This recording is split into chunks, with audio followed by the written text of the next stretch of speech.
आज सरकारें संवेदनशील है। हर सरकार, स्थानीय स्वराज की संस्था होगी या राज्य सरकार होगी या केंद्र सरकार होगी, उसको तवज्जो देगी।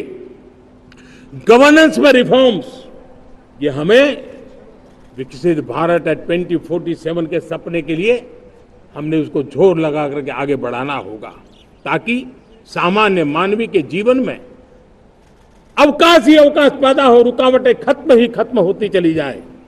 नागरिकों का डिग्निटी ऑफ सिटीजन, नागरिकों के जीवन में सम्मान मिले। डिलीवरी के संबंध में कभी किसी को ये कहने की मोहब्बत ना आया कि ये तो मेरा हक था कि मुझे मिला नहीं, उसको खोजना न पड़े। सरकार के गवर्नेंस में डिलीवरी सिस्टम को और मजबूती चाहिए। आप देखिए, देश में जब हम रिफॉर्म की बात करते हैं, आज देश में करीब करीब 3 लाख संस्थाएं काम कर रही है, चाहे पंचायत हो, नगर पंचायत हो, नगर पालिका हो, महानगर पालिका हो, यूटी हो, स्टेट हो, डिस्ट्रिक्ट हो, केंद्र, छोटी मोटी 3 लाख करीब करीब इकाइयां हैं। अगर ये हमारे 3 लाख इकाइयों को मैं आज आह्वान करता हूं कि अगर आप साल में अपने स्तर पर जिन चीजों की जरूरत है सामान्य मानवी के लिए, 2 रिफॉर्म करें। ज्यादा नहीं कह रहा हूं मेरे साथियों, एक पंचायत हो, एक राज्य सरकार हो, कोई विभाग हो, सिर्फ 1 साल में 2 रिफॉर्म और उसको जमीन पर उतारे। आप देखिए, हम देखते ही देखते 1 साल में करीब करीब 25-30 लाख रिफॉर्म कर सकते हैं। जब 25-30 लाख रिफॉर्म हो जाए, तब सामान्य मानवी का विश्वास कितना बढ़ जाएगा, उसकी शक्ति राष्ट्र को नई ऊंचाई पर ले जाने में कितनी काम आएगी।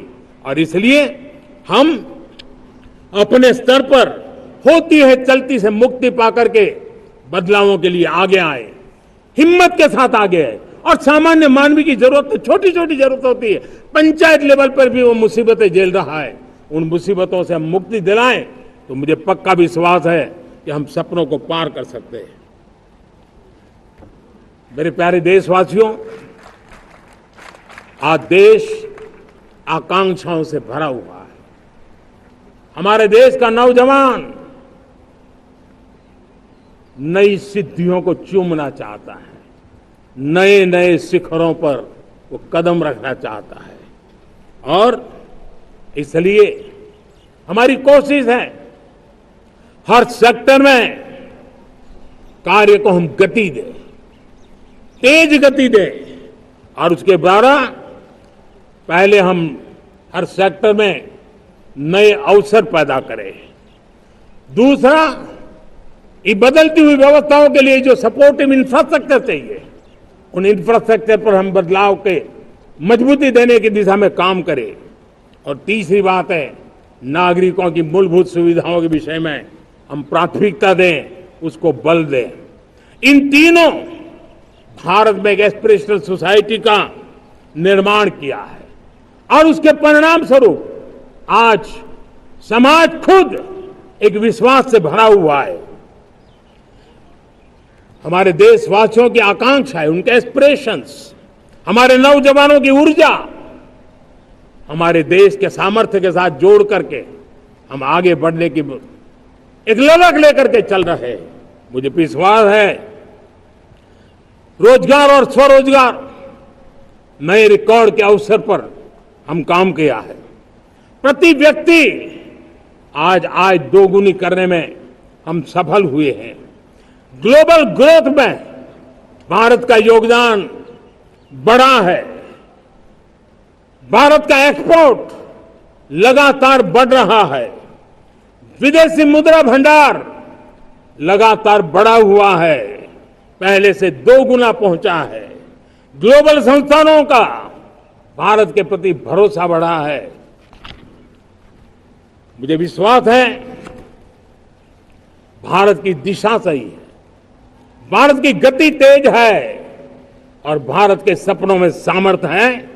लेकिन इन सबके साथ संवेदनशीलता का हमारा मार्ग हमारे लिए ऊर्जा में एक नई चेतना भरता है। मम भाव हमारे कार्य की शैली है। समभाव भी चाहिए, मम भाव भी चाहिए, उसको लेकर के हम चल रहे हैं। साथियों, मैं जब कोरोना काल को याद करता हूं, कोरोना की वैश्विक महामारी के बीच सबसे तेजी से इकोनॉमी को बेहतर बनाने वाला कोई देश है तो वो देश भारत है। तब लगता है कि हमारी दिशा सही है। जब जात पात मत पंथ ऊपर उठकर हर घर तिरंगा फहराया जाता है, तब लगता है देश की दिशा सही है। आज पूरा देश तिरंगा है, हर घर तिरंगा है। न कोई जात है, न कोई पात है, न कोई ऊंच है, न कोई नीच है, सभी भारतीय है। यही तो हमारी दिशा की ताकत है। जब हम 25 करोड़ लोगों को गरीबी से बाहर निकालते हैं, तब हमारा विश्वास पक्का हो जाता है कि हमने गति को बराबर मेंटेन किया है और सपनों को साकार करना दूर नहीं है। जब 100 से अधिक आकांक्षी जिले अपने अपने राज्य के अच्छे जिलों की स्पर्धा कर रहे हैं, बराबरी करने लगे हैं, तो हमें लगता है कि हमारी दिशा और गति दोनों सामर्थ्यवान है। जब हमारे उन आदिवासी साथियों को वो मदद मिलती है, पीएम जनमन के द्वारा उनको जो योजनाएं पहुंची थी, आबादी बहुत छोटी है लेकिन बहुत दूर सुदूर इलाकों में छुटपुट परिवार रहते हैं, हमने उनको खोज के निकाला है, उनके लिए चिंता की है। तब लगता है कि संवेदनशीलता से जब काम करते हैं तब संतोष कितना मिलता है। वर्किंग वुमेन के लिए पेड मैटरनिटी लीव 12 हफ्ते से बढ़ा करके 26 हफ्ते कर देते हैं। तब सिर्फ नारी का सम्मान ही करते इतना नहीं है, नारी के प्रति संवेदनशील भाव से निर्णय करते इतना नहीं, लेकिन उसके गोद में जो बच्चा पला है ना, उसको एक उत्तम नागरिक बनाने के लिए मां की जो जरूरत है उसमें सरकार रुकावट न बने, इस संवेदनशील भावना से उस निर्णय को हम करते हैं। जब मेरे दिव्यांग भाई बहन भारतीय साइन लैंग्वेज की बात हो या तो सुगम्य भारत का अभियान हो, उसको लगता है कि अब मेरी भी डिग्निटी है, मेरे प्रति देश के नागरिक सम्मान के भाव से देखता है। और पैरालंपिक में तो हमारे खिलाड़ी नई नई ताकत दिखाने लगे हैं। तब लगता है कि ये जो मेरा मम भाव है, हम सबका मम भाव है, उसकी ताकत नजर आती है। हमारे ट्रांसजेंडर समाज के प्रति हम जिस संवेदना के साथ निर्णय बना रहे हैं, हम नए नए कानून बना रहे हैं, उनको सम्मान का जीवन देने के लिए हम प्रयास कर रहे हैं, तब बदलाव की हमारी दिशा सही दिखता है। सेवा भाव से किए गए इन कामों का, जो त्रिविध मार्गों से हम चले हुए, इन कामों का एक सीधा सीधा लाभ आज उसके परिणाम के रूप में हमें नजर आ रहा है। 60 साल बाद लगातार तीसरी बार आपने हमें देश सेवा का मौका दिया है। मेरे 140 करोड़ देशवासी, आपने जो आशीर्वाद दिए हैं, उस आशीर्वाद में मेरे लिए एक ही संदेश है, जन जन की सेवा, हर परिवार की सेवा, हर क्षेत्र की सेवा और सेवा भाव से समाज की शक्ति को साथ लेकर के विकास की नई ऊंचाइयों पर पहुंचना। 2047 विकसित भारत के सपने को लेकर के चलना, उसी एक संदेश को लेकर मैं आज लाल किले की प्राचीर से हमें आशीर्वाद देने के लिए मैं कोटि कोटि देशवासियों का सर झुका करके आभार व्यक्त करता हूं। मैं उनके प्रति नतमस्तक होता हूं और मैं उनको विश्वास दिलाता हूं कि हमें नई ऊंचाइयों को नए जोश के साथ आगे बढ़ना है। हमें सिर्फ जो हो गया है वो संतोष मान करके बैठने वाले हम लोग नहीं हैं, वो हमारे संस्कार में नहीं है। हम कुछ और करने के लिए, कुछ और आगे बढ़ने के लिए और कुछ और नई ऊंचाइयों को पार करने के लिए हम आगे बढ़ना चाहते हैं। विकास को, समृद्धि को, सपनों को साकार करने को, संकल्प को लिए जीवन खपाने को हम अपना स्वभाव बनाना चाहते हैं, देशवासियों का स्वभाव बनाना चाहते हैं। मेरे प्यारे देशवासियों, आज नई शिक्षा नीति बहुत एक मात्रा में कई राज्यों ने उसको अच्छे इनिशिएटिव लिए हैं और उसके कारण आज एक 21वीं सदी के अनुरूप हमारी शिक्षा व्यवस्था को जो हम बल देना चाहते हैं और विकसित भारत के सपने के लिए जिस प्रकार से मानव समूह तैयार करना चाहते हैं, नई शिक्षा नीति बहुत बड़ी भूमिका अदा। मैं नहीं चाहता हूं कि मेरे देश के नौजवानों को अब विदेशों में पढ़ने के लिए मजबूर होना पड़े। मध्यम वर्गीय परिवार के लाखों करोड़ों रुपया बच्चों को विदेश पढ़ने के लिए भेजने में खर्च हो जाए। हम यहां ऐसी शिक्षा व्यवस्था का विकसित करना चाहते हैं कि मेरे देश के नौजवानों को विदेश जाना न पड़े, मेरे मध्यम वर्गीय परिवारों को लाखों करोड़ रुपया खर्च करना न पड़े। इतना ही नहीं, ऐसे संस्थान निर्माण हो ताकि विदेशों से लोग भारत के अंदर उनका मुंह मोड़े। अभी अभी हमने बिहार का हमारा गौरवप्रद इतिहास रहा है, नालंदा यूनिवर्सिटी का पुनर्निर्माण किया है। फिर से एक बार नालंदा यूनिवर्सिटी काम करना शुरू कर दिया है, लेकिन हमें शिक्षा के क्षेत्र में फिर से एक बार सदियों पुराने उस नालंदा स्पिरिट को जगाना होगा, उस नालंदा स्पिरिट को जीना होगा, उस नालंदा स्पिरिट को लेकर के बड़े विश्वास के साथ विश्व की ज्ञान की परंपराओं को नई चेतना देने का काम हमें करना होगा। मुझे पक्का विश्वास है कि नई शिक्षा नीति ने मातृभाषा पर बल दिया है। मैं राज्य सरकारों से कहूंगा, मैं देश की सभी संस्थानों से कहूंगा कि भाषा के कारण हमारे देश की टैलेंट को रुकावट नहीं आनी चाहिए, भाषा अवरुद्ध नहीं होनी चाहिए।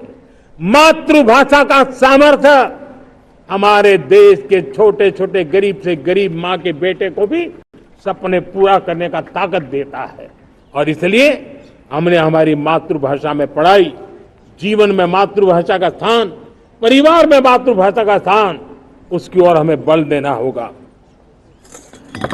मेरे प्यारे देशवासियों, जिस प्रकार से आज विश्व का में बदलाव नजर आ रहा है और तब जाकर के स्किल का महत्व बहुत बढ़ गया है और हम स्किल को और नई एक ताकत देना चाहते हैं।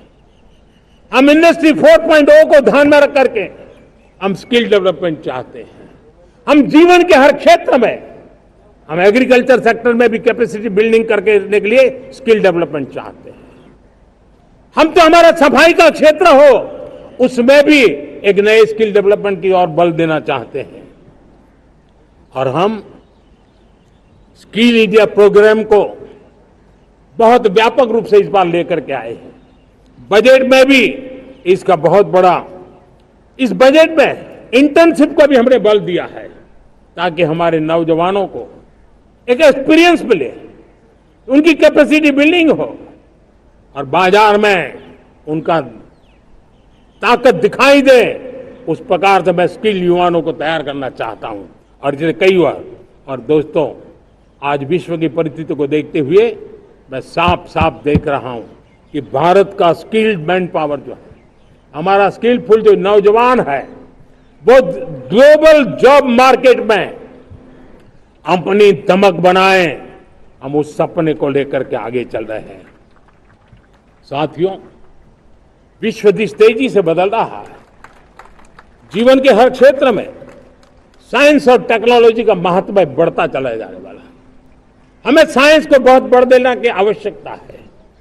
और मैंने देखा, चंद्रयान की सफलता के बाद हमारे स्कूल कॉलेज के अंदर साइंस और टेक्नोलॉजी के प्रति एक नई रुचि का वातावरण बना है, नई दिलचस्पी बढ़ी है। तब हमारे शिक्षा संस्थानों ने ये जो मनोभाव बना है, उसको नर्चर करने के लिए आगे आना होगा। भारत सरकार ने भी रिसर्च के लिए सपोर्ट बढ़ा दिया है। हमने ज्यादा से ज्यादा चेस स्थापित किए हैं। हमने नेशनल रिसर्च फाउंडेशन बना करके हमने उसको एक कानूनी परिवेश में ला करके स्थायी रूप से एक व्यवस्था विकसित की है ताकि रिसर्च को लेकर के निरंतर बल मिले और ये रिसर्च फाउंडेशन उस काम को करे। मेरे बड़े गर्व की बात है कि बजट में हमने 1,00,000 करोड़ रुपया रिसर्च और इनोवेशन के लिए हमने देने का निर्णय किया है ताकि हमारे देश के नौजवान के पास जो आइडियाज है उस आइडियाज को हम जमीन पर उतार पाए। साथियों, आज भी हमारे देश में मेडिकल एजुकेशन के लिए हमारे बच्चे बाहर जा रहे हैं। वैसा क्या हमारे वो ज्यादातर मध्यम वर्गीय परिवार के हैं, उनके लाखों करोड़ों रुपए खर्च हो जाते हैं और तब जाकर के हमने पिछले 10 साल में मेडिकल सीटों को करीब करीब 1,00,000 कर दिया। आज मैं करीब करीब 25,000 युवा हर साल विदेश में मेडिकल एजुकेशन के लिए जाते हैं और ऐसे ऐसे देश में जाना पड़ रहा है, कभी कभी तो मैं सुनता हूं तो हैरान हो जाता हूं। और इसलिए हमने तय किया है कि अगले 5 साल में मेडिकल लाइन में 75,000 नई सीटें बनाई जाएगी। मेरे प्यारे देशवासियों, विकसित भारत 2047 वो स्वस्थ भारत भी होना चाहिए और जब स्वस्थ भारत हो तो आज जो बच्चे हैं उनके पोषण पर आज से ही ध्यान देने की जरूरत है। और इसलिए हमने विकसित भारत की जो पहली पीढ़ी है उनकी तरफ विशेष ध्यान दे करके हमने पोषण का एक अभियान चलाया है। हमने राष्ट्रीय पोषण मिशन शुरू किया है, पोषण को हमने प्राथमिकता दी है। मेरे प्यारे देशवासियों, हमारी कृषि व्यवस्था को ट्रांसफॉर्म करना बहुत जरूरी है, समय की मांग है। हम सदियों से जिस परंपरा में दबे हुए हैं, जकड़े हुए हैं, उससे मुक्ति पानी होगी और हमारे किसानों को उसके लिए हम मदद भी दे रहे हैं।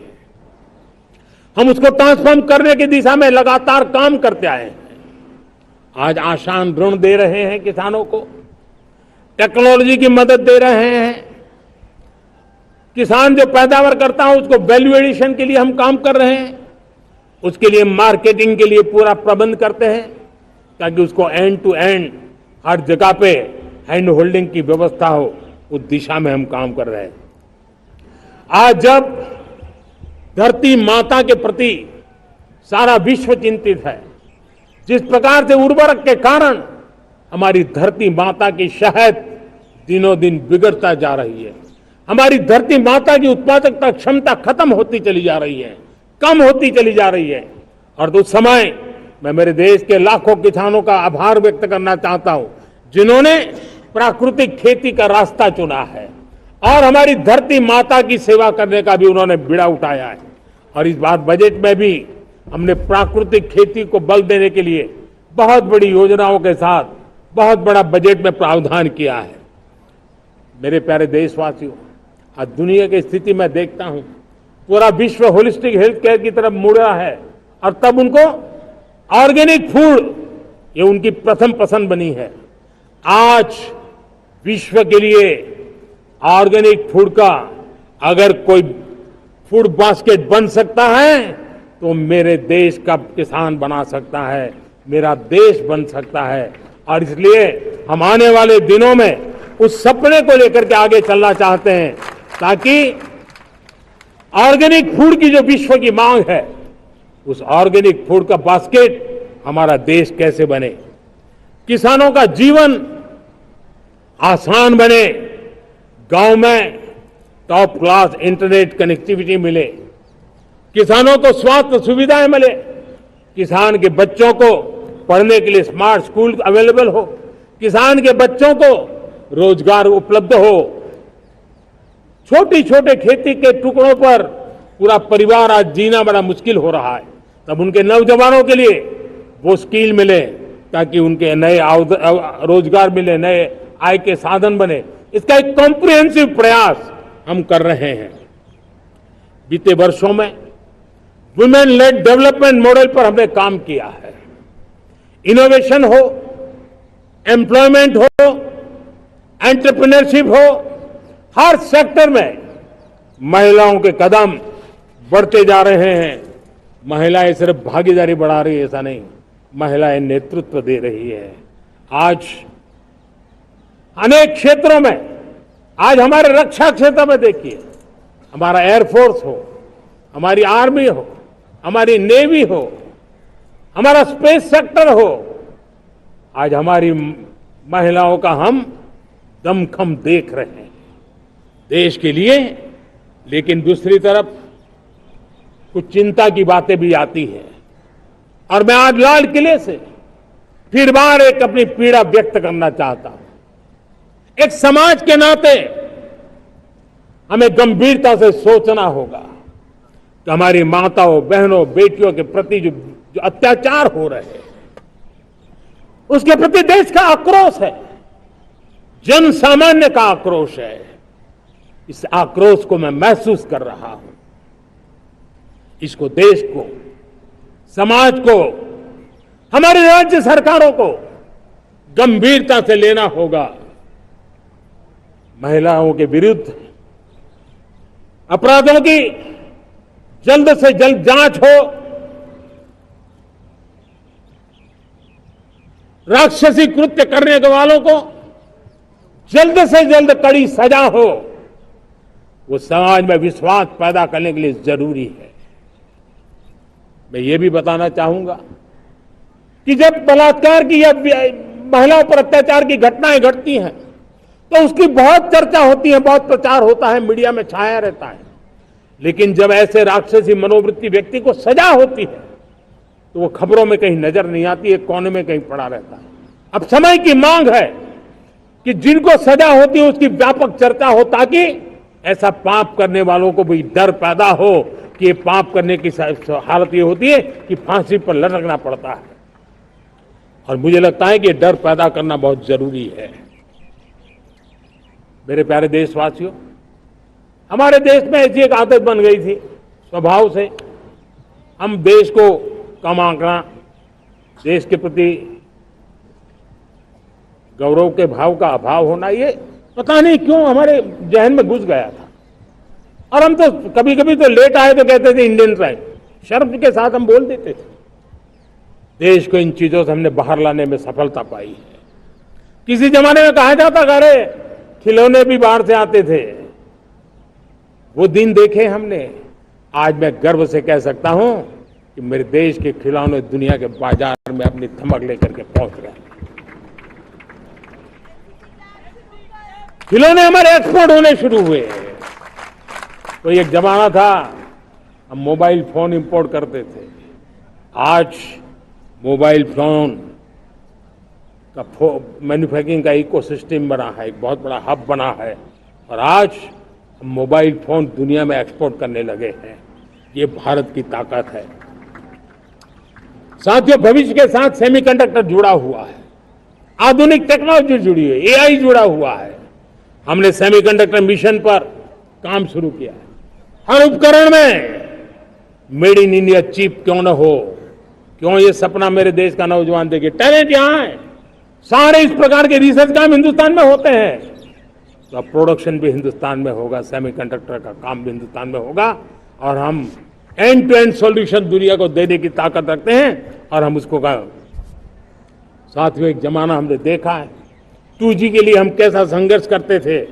आज हर उपकरण में हम देख रहे हैं हम तेजी से आगे बढ़े, और 5G जिस तेजी से पूरे देश में रोल आउट हुआ, हिंदुस्तान के करीब करीब सभी क्षेत्रों में 5G पहुंच गया। वो विश्व में तेज गति से 5G पहुंचाने में हम आगे रहे। और देश साथियों, मैंने कहा हम रुकने वाले नहीं है। 5G पे रुक जाना हमें मंजूर नहीं है। हम 6G पर अभी से मिशन मोड में काम कर रहे हैं, और विश्व में हम उसमें भी अपनी धमक जमाएंगे, ये मैं विश्वास से कहता हूं। मेरे प्यारे साथियों, डिफेंस सेक्टर हमारी आदत हो गई थी डिफेंस बजट कितना ही क्यों न हो, लेकिन कभी कोई सोचता नहीं था कि डिफेंस बजट बढ़ा तो जाता कहां है। डिफेंस बजट विदेशों से खरीदी में चला जाता था। अब हम चाहते हैं हम आत्मनिर्भर बने, और मैं हमारी डिफेंस फोर्सेस का हृदय से धन्यवाद करता हूं। उन्होंने हजारों ऐसी चीजें लिस्ट कर दी है। उन्होंने तय किया है कि हम विदेश से नहीं लाएंगे। राष्ट्र के लिए जीना क्या कहते हैं, ये हमारे सेना के जवानों ने दिखाया है, और उसके कारण डिफेंस के सेक्टर में हम आत्मनिर्भर होते चले जा रहे हैं। आज डिफेंस मैन्युफैक्चरिंग में भारत की पहचान बनी है, और मैं आज खुशी से कह सकता हूं कि जो देश कभी डिफेंस की हर छोटी मोटी चीज बाहर से लाता था, आज धीरे धीरे दुनिया के कई देशों में हम जो डिफेंस के इक्विपमेंट मैन्युफैक्चर कर रहे हैं वो हम एक्सपोर्ट करने लगे हैं। दुनिया में डिफेंस हब, मैन्युफैक्चरिंग हब के रूप में हम धीरे धीरे उभर रहे हैं। हम मैन्युफैक्चरिंग क्षेत्र को बढ़ावा देना चाहते हैं क्योंकि रोजगार के लिए सर्वाधिक आवश्यक है। आज पीएलआई स्कीम को बहुत बड़ी सफलता मिली है। एफडीआई रिफॉर्म्स, उसने भी हमें बहुत बड़ी ताकत दी है। एमएसएमईज को बहुत बड़ा बल मिला है, नई व्यवस्थाएं विकसित हुई है, और उसके कारण हमारा मैन्युफैक्चरिंग सेक्टर, हम दुनिया का एक मैन्युफैक्चरिंग हब बने। जिस देश के पास इतनी नौजवान शक्ति हो, जिस देश के अंदर ये सामर्थ्य हो, हम मैन्युफैक्चरिंग की दुनिया में भी इंडस्ट्री 4.0 में हम बहुत बड़ी ताकत के साथ आगे जाना चाहते हैं। और इसके लिए आवश्यक स्किल डेवलपमेंट, उस पर भी हमने बल दिया है, और स्किल डेवलपमेंट में भी हमने नए मॉडल तय किए हैं। हमने जन भागीदारी को जोड़ा है ताकि तुरंत रिक्वायरमेंट के अनुसार स्किल डेवलपमेंट हम कर सके।